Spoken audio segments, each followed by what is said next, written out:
നെഞ്ചിൽ കുടിയിറക്കും എന്ന് പറഞ്ഞുകൊണ്ട് ഈ മനുഷ്യൻ എത്രയോ വർഷങ്ങളായിട്ട് പ്രേക്ഷകരെ പൊട്ടിച്ചിരിപ്പിക്കുകയും കണ്ണീരണിയിപ്പിക്കുകയും മാസാക്കി രോമാഞ്ചമടിപ്പിക്കുകയും ചെയ്ത ആ മനുഷ്യൻ്റെ അവസാനത്തെ സിനിമ മറ്റന്നാൾ റിലീസ് ചെയ്യുമ്പോൾ ചിലർ ഇറങ്ങി പുറപ്പെട്ടിട്ടുണ്ട് ഈ സിനിമയെ തകർക്കാനും ഈ സിനിമയ്ക്ക് പിന്നാലെ ഒരുപാട് വിവാദങ്ങൾ ഉണ്ടാക്കിയെടുക്കാനും വേണ്ടിയിട്ട്.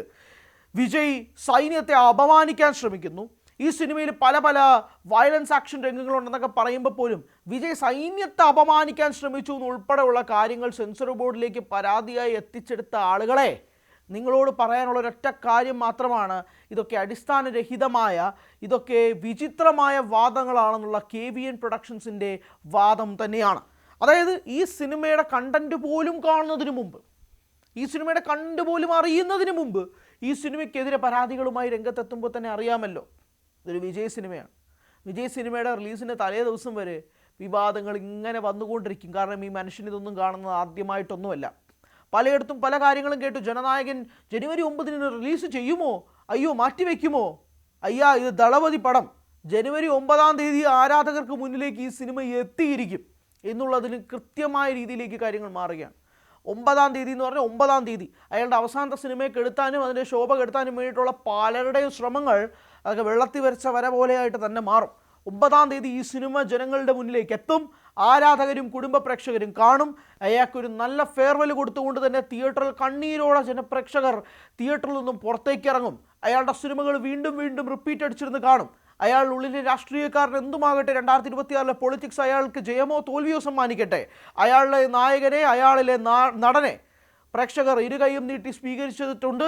അതിനിയും സ്വീകരിക്കുക തന്നെ ചെയ്യും. അതുകൊണ്ട് തന്നെയാണ് ഇത്രയും കോൺഫിഡൻസോടുകൂടി ഇത്രയും തൻ്റെ സാലറി ഹൈക്ക് ചെയ്യാനുള്ള ഒരു കാരണവും ആ സാലറി നൽകാൻ ഇത്രയധികം പ്രൊഡക്ഷൻ കമ്പനീസ് തയ്യാറാവാനുള്ള കാരണവും. കാരണം അയാൾക്കറിയാം അയാളുടെ സാലറി ഉയർത്തുന്നത് അയാളെ കാണാൻ വേണ്ടി തിയേറ്ററിൽ അത്രയധികം ആളുകൾ എത്തുമെന്നും പ്രൊഡ്യൂസേഴ്സ് ഒരു ആവറേജോ ബിലോ ആവറേജ് ആണ് ആ സിനിമയെങ്കിൽ പോലും അയാളെ കാണാൻ വേണ്ടി, അയാളെ ആഘോഷിക്കാൻ വേണ്ടി തിയേറ്ററുകളിലേക്ക് പ്രേക്ഷകരുടെ കുത്തൊഴുക്കുണ്ടാകുമെന്ന് അയാൾക്ക് നന്നായി അറിയാം. അത്രമാത്രം ഇൻഫ്ലുവൻസ് ചെയ്യപ്പെട്ട ഒരു സൗത്ത് ഇന്ത്യൻ താരം വേറെ നിലവിലില്ല. അതുകൊണ്ട് തന്നെയാണ് വിജയ് സിനിമകൾക്ക് ഇന്നും ഭയം. ഇനി വിജയ് എന്ന രാഷ്ട്രീയക്കാരനെയും ഭയക്കുന്ന ആളുകൾ ഇവിടെ തന്നെ ഉണ്ട്. എന്തൊക്കെയോ പേടിയാണ്. 2 വർഷങ്ങൾക്ക് മുമ്പ് തമിഴക വെട്രിക്കഴകം എന്നൊരു പാർട്ടി അയാൾ ഉണ്ടാക്കിയപ്പോൾ അയാൾ നേരിട്ട സോഷ്യൽ മീഡിയ അപമാനങ്ങൾ ഇന്നെത്തി നിൽക്കുന്നത് ചിലപ്പോൾ തമിഴ്നാട് രാഷ്ട്രീയത്തെ പോലും മാറ്റിമറിക്കാവുന്ന രീതിയിലേക്കാണോ എന്നുള്ള ഭയം ചിലരുടെ കസേരകളെ ആട്ടുന്നുണ്ടെന്ന് പറയാതിരിക്കാൻ സാധിക്കില്ല. ആ കസേര മുറുക്കി പിടിച്ചിരുന്ന് ആണിയിട്ട് അടിക്കാൻ ശ്രമിക്കുന്ന ചില രാഷ്ട്രീയ നേതാക്കളുണ്ട്. അവരുടെ അവസാനത്തെ ആണിയായിട്ട് ജയനായകൻ കൂടി തിയേറ്ററുകളിലേക്ക്, ആ വെള്ളിത്തിരശ്ശീലയിലേക്ക് തിരിഞ്ഞു നോക്കുമ്പോൾ ഉണ്ടാകാൻ പോകുന്ന മാറ്റങ്ങൾ ഉണ്ടാകുമോ? തിയേറ്ററിൽ നിന്ന് ഇറങ്ങിപ്പോകുന്നവർ TV-ക്കേക്ക് കുത്താൻ വേണ്ടി തയ്യാറെടുത്ത് നിൽക്കുമോ എന്നുള്ള ചോദ്യങ്ങൾ അവരെ ഭയപ്പെടുത്തുന്നുണ്ട് സർ. അങ്ങനെ പല പല കാര്യങ്ങളും നിൽക്കുകയാണ്. വിജയ് ചിത്രമാണ്, ജനനായകനാണ്. വിജയെ സംബന്ധിച്ചിടത്തോളം തന്നെ രാഷ്ട്രീയമായിട്ടുള്ള പല കാര്യങ്ങളും ഈ സിനിമയ്ക്കകത്ത് പറയുമെന്ന കാര്യത്തിൽ ഒരു തർക്കവുമില്ല. ദളപതി വെട്രിക്കൊണ്ടൻ എന്ന് പോലും തൻ്റെ പേരിട്ട് അത് ഷോർട്ട് ഫോം ആക്കിയാൽ TV-ക്ക് തമിഴക വെട്രിക്കഴകം എന്ന് പോലും പറയിപ്പിക്കാനുള്ള വിജയുടെ രാഷ്ട്രീയം സിനിമയ്ക്കകത്തോട്ടുള്ള കുത്തിക്കയറ്റം നമുക്ക് തള്ളിക്കളയാൻ സാധിക്കില്ല. H. വിനോദ് എന്നത് പേര് മാത്രമാണ്. സിനിമ സംവിധാനം ചെയ്യുന്നത് ദളപതി വിജയ് ആണെന്നും പറയാതിരിക്കാൻ സാധിക്കില്ല. ക്രെഡിറ്റ്സിൽ ഉൾപ്പെടെ ഡയലോഗ്സ് ദളപതി വിജയ് എന്ന് കൊടുക്കുമ്പോൾ ഇതിൻ്റെ പല സംഭാഷണങ്ങളും വിജയാണ് എഴുതിയിരിക്കുന്നതെന്ന് വ്യക്തം.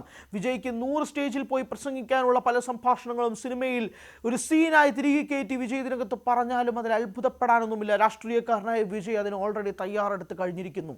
ഭഗവന്ത് കേസരി പോലൊരു സിനിമ റീമേക്ക് ചെയ്യപ്പെടുമ്പോൾ പോലും ഭഗവന്ത് കേസരിക്കകത്ത് ഒരുപാട് പൊളിറ്റിക്കലി സ്റ്റേറ്റ്മെൻറ്റ്സ് പറയാനുള്ള ഒരുപാട് ഏരിയ ഉണ്ട്. ആ ഏരിയ മുഴുവൻ കണ്ടിട്ട് തന്നെയാകാം ഈ സിനിമ റീമേക്ക് ചെയ്യണമെന്നുള്ള വിജയുടെ ധാരണയിലേക്കും തീരുമാനത്തിലേക്കും എത്തിയത്. അതുകൊണ്ട് തന്നെ വിജയ് ആരാധകരെ നിങ്ങൾക്ക് കാണാൻ പോകുന്നത് തമിഴക വെട്രിക്കഴകത്തിൻ്റെ ഒരു സെഷനും കൂടിയായിരിക്കാം. പക്ഷേ അതിനകത്ത് ക്ലീൻ മാസ് എൻ്റർടൈനർ എന്ന രീതിയിൽ നിങ്ങളുടെ വിജയ് അണ്ണൻ സിനിമ ചെയ്ത് വെച്ച് കഴിഞ്ഞാൽ നിങ്ങളത് സ്വീകരിക്കും. നമ്മൾ ഒട്ടാകെ അത് സ്വീകരിക്കും. ജനനായകനെ സ്വീകരിക്കാൻ 9 തന്നെ തയ്യാറെടുത്തോളൂ. ഒരു മാറ്റവും റിലീസ് തീയതിയിൽ ഉണ്ടാകാൻ പോകുന്നില്ല. കാരണം ഇതിനു മുമ്പും ഒരുപാട് ഓലപ്പടക്കങ്ങൾ കണ്ടതാ. ഇതിനു മുമ്പും ഒരുപാട് റിലീസ് ഡേറ്റ് മാറ്റങ്ങളും ഉണ്ടാകും. അവസാന നിമിഷം ശ്വാസം പോലും കിട്ടാതെ മെർസലിന്റെ സെൻസർ സർട്ടിഫിക്കറ്റിന് വേണ്ടി ഓടി നടന്ന അറ്റ്ലിയെയും ടീമിനെയും നമ്മൾ കണ്ടതാ. പക്ഷേ റിലീസ് പറഞ്ഞ ദിവസം നടത്തി അറ്റ്ലി ആ സിനിമയിലൂടെ സംസാരിച്ചതും വിജയ് ക്ലൈമാക്സിൽ ഉൾപ്പെടെ കൊടുത്ത കൊട്ടും ഇന്നും ആ കൊട്ടിൻ്റെ ക്ഷീണം മാറാത്ത ഒരുപിടി ആളുകളുണ്ട്. അതൊക്കെ അവിടെ നടക്കുക തന്നെ ചെയ്യും. വിജയെ ഭയക്കുന്നവർ ഭയന്നുകൊണ്ട് തന്നെയിരിക്കും വിജയ് സിനിമകൾ ചെയ്തുകൊണ്ടേയിരിക്കും. ഒരുപക്ഷെ അവസാന സിനിമയായിട്ട് ജനനായകൻ വരുമ്പോൾ പോലും വിജയ് വെക്കുന്നത് ഒരു മാർക്കാണ്, ഒരു സിഗ്നേച്ചറാണ്. കാരണം വിജയ്ക്ക് നന്നായിട്ടറിയാം തൻ്റെ സിനിമയാണ് അവസാന നിമിഷം ഒരുപാട് പ്രശ്നങ്ങൾ ഉണ്ടാകുമെന്നത്. കാരണം അത് തന്നെ വിജയ് ഓഡിയോ ലോഞ്ചിൽ വെച്ച് പറയുകയും ചെയ്തു. അതുകൊണ്ട് ജനനായകന്റെ വിധിക്ക് വേണ്ടി കാത്തിരിക്കുകയാണ് പ്രേക്ഷകർ.